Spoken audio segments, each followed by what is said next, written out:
સેટની તાલીમમાં આપને MS વર્ડ ફાઇલમાં પાસવર્ડ સેટ કેવી રીતે કરી શકાય તે જણાવીશ। તેમાં સૌપ્રથમ પહેલાં ફાઇલમાં જઈ સેવ ઓપ્શનમાં જઈ ફાઇલનું યોગ્ય રીતે નામ આપીશું। ત્યારબાદ ટૂલ્સમાં જઈ જનરલ ઓપ્શન સિલેક્ટ કરી તેમાં પાસવર્ડ ટુ ઓપનમાં તમે યોગ્ય રીતે પાસવર્ડ સેટ કરી શકો છો।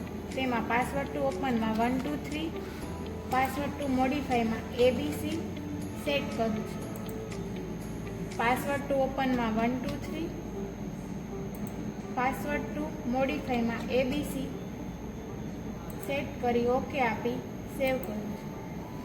હવે તમારી ફાઇલમાં પાસવર્ડ સેટ થઈ ગયેલ છે। તે ફાઇલ ઓપન કરતી વખતે પાસવર્ડ ટુ ઓપનમાં 1 2 3, પાસવર્ડ ટુ મોડિફાઈમાં ABC આમ સાચો પાસવર્ડ એન્ટર કરવાથી ફાઇલ ઓપન થશે। Thank you.